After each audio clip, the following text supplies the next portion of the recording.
حضرت حسن بصری رحمۃ اللہ علیہ کے پاس ایک آدمی آیا، مجلس لگی ہوئی تھی، اس نے آ کے کہا کہ بارشیں نہیں ہو رہی، دعا کریں بارشیں ہو جائیں۔ تو آپ نے فرمایا کہ استغفار کرو۔ پھر اسی مجلس میں تھوڑی دیر ٹھہر کے ایک اور آدمی آیا، اس نے آ کے کہا کہ اولاد نہیں ہے، اولاد نہیں ہے، دعا کریں اللہ اولاد دے دے۔ حضرت فرمانے لگے استغفار کرو۔ پھر تھوڑی دیر گزری، ایک تیسرا آدمی آیا، اس نے آ کے کہا کہ باغات پھل نہیں دے رہے، پھل نہیں ہے باغات میں۔ تو حضرت نے فرمایا استغفار کرو۔ وہ آدمی چلا گیا۔ لوگ جو بیٹھے ہوئے تھے مجلس میں، وہ لوگ کہنے لگے حضرت پہلا آدمی آیا تو آپ نے کہا استغفار کرو، اس کا سوال یہ تھا کہ بارشیں نہیں ہو رہی اور آپ نے کہا استغفار کرو۔ دوسرا آدمی آ کے سوال کرتا ہے اولاد نہیں ہے، آپ نے کہا استغفار کرو۔ تیسرا آدمی آ کے کہتا ہے باغات سے پھل نہیں آ رہا، باغات پھل پھول نہیں رہے، تو آپ نے اسے بھی کہا استغفار کرو۔ تو حضرت حسن بصری رحمۃ اللہ علیہ بڑے اجل اولیاء میں سے ہیں، فرمانے لگے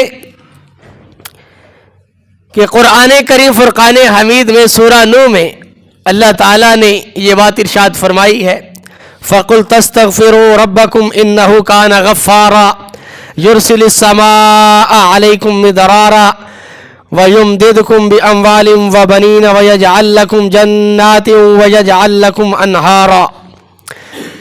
اللہ کہہ رہے ہیں میں کیا کہہ سکتا ہوں۔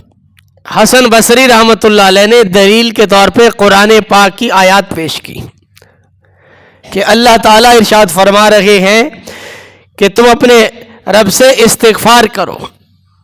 نوح علیہ السلام کی زبانی کہ استغفار کرو، استغفار کرنے سے آسمان سے بارش نازل ہوگی اور اولاد دے گا اللہ، اور مال میں زیادتی کرے گا، اور تمہیں باغات دے گا اور نہریں جاری کرے گا۔ یہ اللہ کا وعدہ ہے۔ تو اللہ تعالیٰ کے سارے وعدے سچے ہیں، اللہ کے سارے وعدے سچے ہیں۔ اصل معاملہ تو جو حالات آ رہے ہیں یہ سارے کے سارے حالات اعمال کی وجہ سے ہیں، بدعمالیاں ہیں، اللہ کی ناراضگی ہے، اور جب اللہ تعالیٰ ناراض ہوتے ہیں تو حالات ایسے پیدا ہو جاتے ہیں۔ پھر بارشیں رک جاتی ہیں، بارشیں نہیں ہوتی،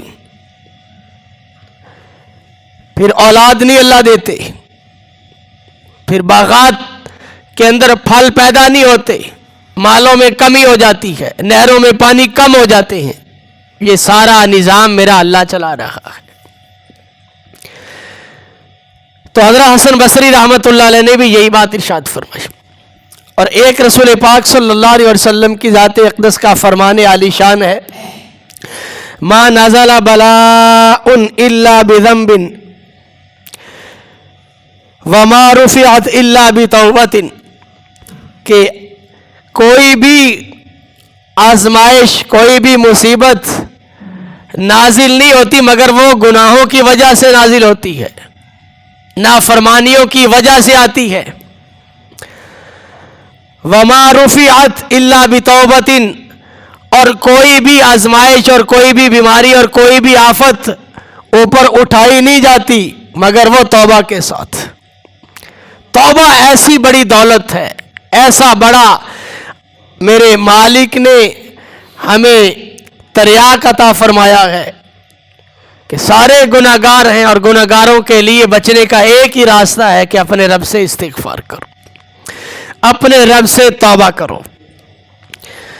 یہ قرآن کریم فرقان حمید کا اسلوب بھی یہی بتلاتا ہے، اور رسول پاک صلی اللہ علیہ وسلم کی مبارک زندگی اس سے بھی یہی بات سامنے آتی ہے کہ جتنے حالات ہیں اور جو معاملات چل رہے ہیں، ان حالات اور معاملات کہ پیچھے اللہ کی قدرت ہے, اللہ کی طاقت ہے. یہ جو ہمیں جو کچھ ہوتا ہوا نظر آ رہا ہے, اس کے پیچھے براہ راست اللہ کی قدرت ہے. دوسری جگہ فرمایا ظہر الفساد فی البر والبحر بما کسبت ایدی الناس. خشکی میں اور سمندروں میں جتنا فساد برپا ہے, جتنے حالات ہیں, بما کسبت ایدی الناس, یہ ان لوگوں کے ہاتھوں کی کمائی ہے, سب میرے اور آپ کے ہاتھوں کا کیا دھرا ہے. اب یہ حالات موافق ہو جائیں, اللہ تعالیٰ کی طرف سے بارشیں برسے, اولادیں اللہ دے, اور اللہ تعالیٰ مالوں میں زیادتی کر دے, باغات سے پھلوں کا سلسلہ شروع کر دے, یہ ساری کی ساری چیزیں استغفار کے ساتھ تعلق رکھتی ہیں. جیسا حضرت نوح علیہ السلام نے اپنی قوم سے کہا کہ میں تم سے کہتا ہوں اپنے رب سے استغفار کرو. آگے فرمایا انہو کان غفارا, بے شک وہ بہت زیادہ بخشنے والا ہے, بڑے بڑے گناہوں کو بخشنے والا. اور نوح علیہ السلام کی نافرمانیاں انتہا درجے پہ انہوں نے کی, اس کے باوجود نوح علیہ السلام اپنی قوم کو کہہ رہے انہو کان غفارا, بے شک وہ بہت زیادہ بخشنے والا ہے, اس لیے اپنے مالک سے صلح کر لو. اور حضرت حسن بصری رحمۃ اللہ علیہ کے پاس جو لوگوں نے آ کے مختلف اپنے لیے کچھ نسخے پوچھے آ کے کہ حضرت بارشیں نہیں ہیں, حالات بڑے خراب ہیں, تو حضرت فرمانے لگے بھائی بارشیں نہیں, حالات خراب ہیں تو استغفار کرو. اور کچھ دیر بعد جو دوسرا آ کے کہتا ہے حضرت اولاد نہیں ہے, تو اسے بھی حضرت نے یہی نسخہ تجویز فرمایا, استغفار کرو. پھل نہیں ہے, باغات خشک ہو رہے ہیں, فرمایا استغفار کرو. مال کی کمی, استغفار کرو. یہ سارا کچھ حسن بصری رحمۃ اللہ علیہ قرآن سے بیان فرما رہے ہیں کہ اللہ نے قرآن میں یوں کہا ہے. اس لیے ہر حال میں اپنے مالک کی طرف متوجہ ہو جانا, یہی شریعت کا اسلوب ہے, اور شریعت مطہرہ نے یہی ہمیں سکھلایا ہے. مالک کا در چھوڑ کے کہیں نہیں جانا.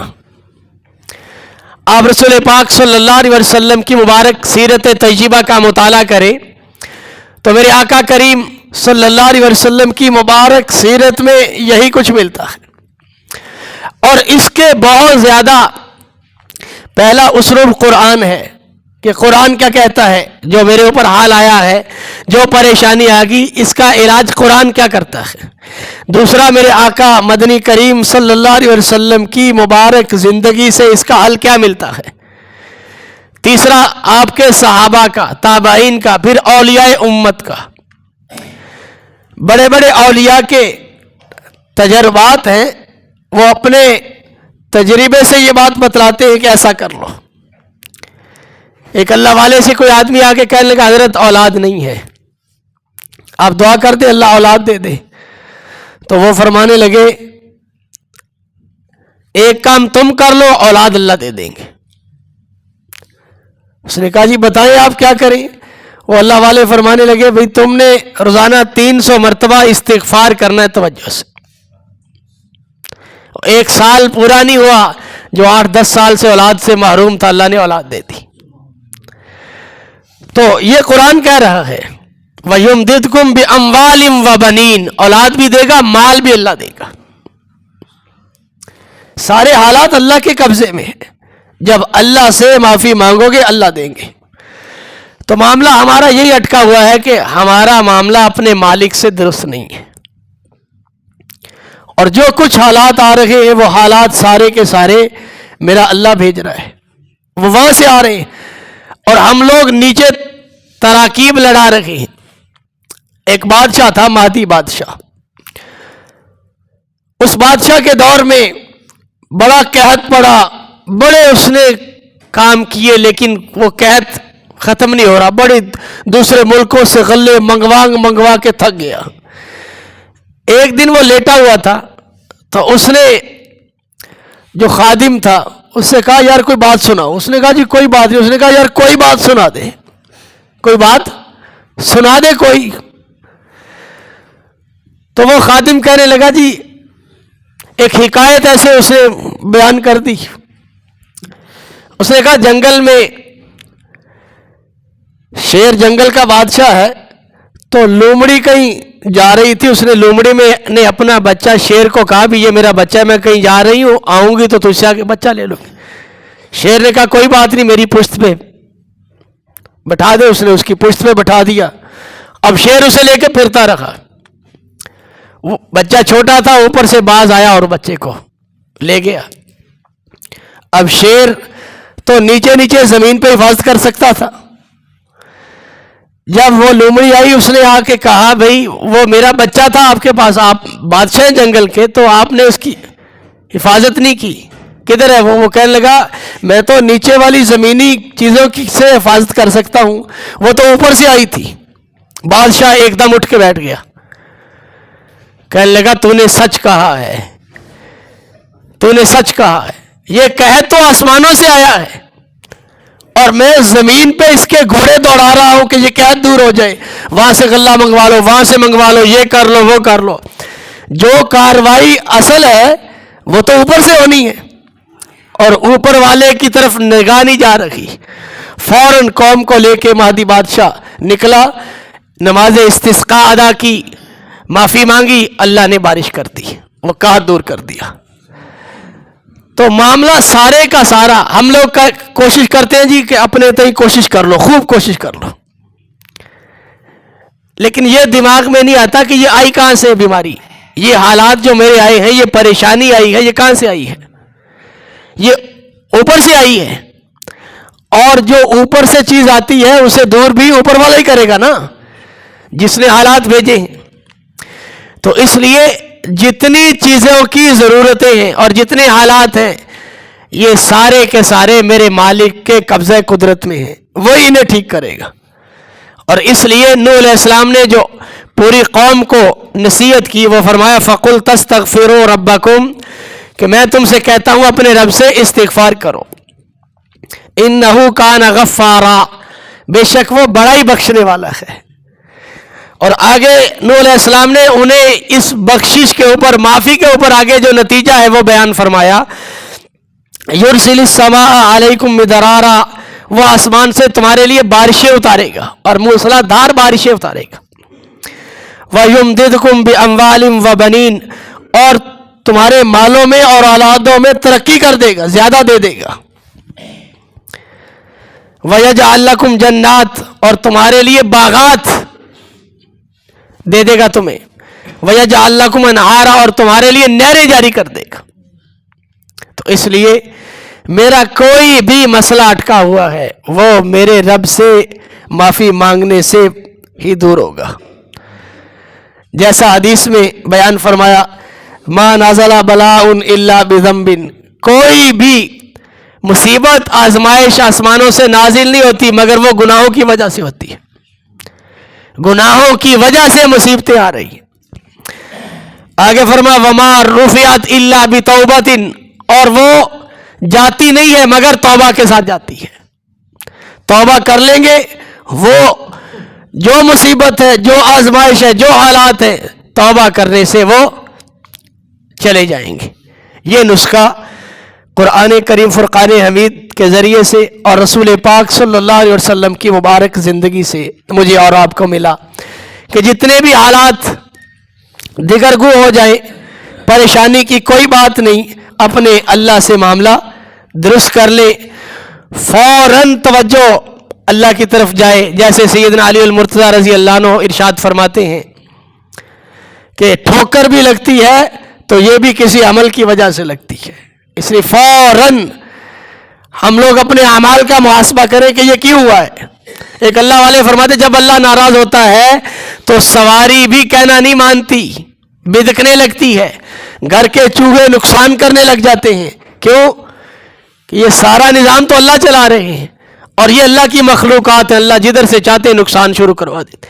اس لیے اپنے مالک سے میں اور آپ اپنا معاملہ درست کر لیں. اسی کی ضرورت ہے. اولاد نہیں تو اس کے لیے استغفار ہے, مال نہیں تو اس کے لیے استغفار ہے, بارشیں نہیں تو اس کے لیے استغفار ہے, باغات زمینیں صحیح پھل نہیں دے رہی تو اس کے لیے استغفار ہے, نہروں میں پانی نہیں تو اس کے لیے استغفار ہے. جو حالات آ جائیں, قرآن کا اللہ کریم قرآن کریم فرقان حمید سے ہمیں یہ بات بتلا رہے ہیں کہ استغفار کرو, اللہ سے معافی مانگو. اللہ تعالی ہم سب کو اس پہ عمل کی توفیق نصیب فرمائے. وآخر دعوانا ان الحمدللہ.